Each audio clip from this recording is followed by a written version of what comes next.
وَمَا كَانَ الْمُؤْمِنُونَ لِيَنْفِرُوا كَافَّةً. Tidak semestinya orang-orang beriman itu seluruhnya tergerak untuk mau berjuang ke medan perang, bertempur secara fisikal. فَلَوْلَا نَفَرَ مِنْ كُلِّ فِرْقَةٍ مِنْهُمْ طَائِفَةٌ لِيَتَفَقَّهُوا فِي الدِّينِ. Lihat kalimatnya.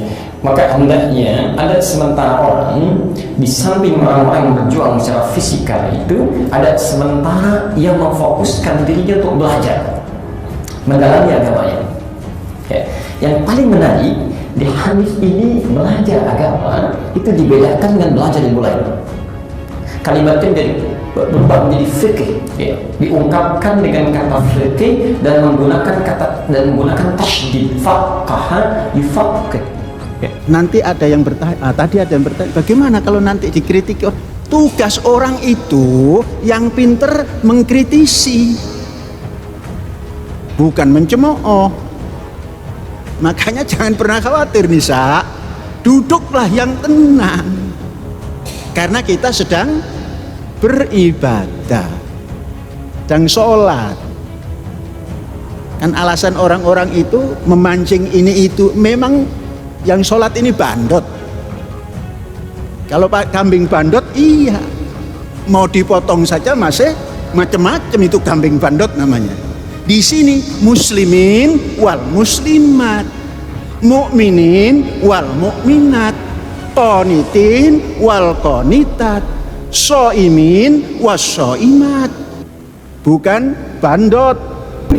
Nah, kita baca sejarah saja supaya gak batal ini, jangan ini. Nah, itu fikih yang tidak ada sumber. Nah, itu yang membuat susah beragama. Beragama kok susah, kawannya begitu. Beragama apa itu? Dengarkan fikihnya Syekh, yang begitu-begitu jangan khawatir, angkat. Terus sholatnya gimana? Jangan pakai bertanya, balik lagi Allah Akbar lagi, enteng. Wah, ini mikirin wudhu lagi enggak? Masya Allah, itu fikih sudah, jangan dipakai rujukan yang begitu itu, baca saja. Oh, itu zaman dahulu, zaman sekarang ya seperti sekarang. Kalau pernyataan seperti itu berarti dia telah menentang Allah Subhanahu wa Ta'ala. Ya, berfikih dan berdalil itu ditekankan Allah di dalam Al-Quran. Jadi apa yang dia lakukan sesuai aturan dia, sesuai hawa nafsu dia, maka itu haram. Falaula nafaro min kulli firqatin minhum ta'ifatul liyatafaqahu fid din. Jadi Allah Subhanahu wa Ta'ala menyuruh kita untuk belajar agama. Coba lihat kosakata yang digunakan Allah, liyatafaqahu, faqahu, artinya disuruh kita ini berfikih. Panji Gumilang bongkar sendiri rahasia yang selama ini ditutupi di Al Zaitun. Pemimpin Pondok Pesantren Al Zaitun, Syekh Panji Gumilang, membocorkan sebuah rahasia yang selama ini ditutup-tutupi oleh pengurus Mahat ini. Rahasia ini selama puluhan tahun ditutup rapat-rapat oleh seluruh stakeholder yang ada di internal Al Zaitun. Akhirnya dibongkar sendiri oleh Syekh Panji Gumilang. Rahasia ini menyangkut kelangsungan keberadaan sosok Panji Gumilang dengan Al Zaitunnya yang berdiri megah di tengah-tengah hamparan tanah luas. Kehadiran Pondok Pesantren Al Zaitun yang didirikan Syekh Panji Gumilang yang sejak dulu menyita banyak perhatian orang, ternyata menyimpan sebuah jimat. Syekh Al Zaitun Panji Gumilang sendiri yang membongkar jimat tersebut, yang berupa petatah berbahasa Jawa. Seteng dadi genteng, sewu dadi awu, itulah pepatah Jawa yang dijadikan jimat dan sering diucapkan oleh Syekh Al Zaitun Abdus Salam Rasyidi Panji Gumilang.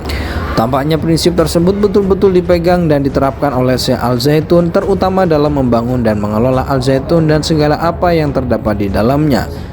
Seteng adalah pecahan genteng yang tiada guna, kata lain dalam bahasa Jawa yakni kreweng. Namun apabila dikelola sedemikian rupa akan dapat diolah menjadi genteng yang merupakan bagian penting dalam bangunan rumah. Genteng dapat menaungi para penghuninya dari hujan dan panas. Sedangkan sewu adalah uang 1000 yang jauh lebih bernilai dari pecahan genteng, namun hanya akan menjadi awu dan abu apabila tidak dikelola secara baik, jujur dan amanah. Nilai kekayaan Al Zaitun saat ini lebih 10 triliun. Itu sangat besar, sebuah nilai yang fantastis untuk perjalanan Al Zaitun sebagai lembaga yang kegiatan utamanya adalah pendidikan. Ibarat seorang pemuda, namun karena kecerdasan dan kebijakannya dalam mengelola keuangan, mampu menjadi bukan saja miliarder namun triliuner. Hal inilah yang semakin menunjukkan keseriusan Al Zaitun yang mendedikasikannya dirinya sebagai jembatan menuju Indonesia kuat. Al Zaitun pusat pendidikan, pengembangan budaya, toleransi dan perdamaian menuju masyarakat yang sehat, cerdas dan manusiawi. Begitu slogan yang selalu didengungkan Al Zaitun.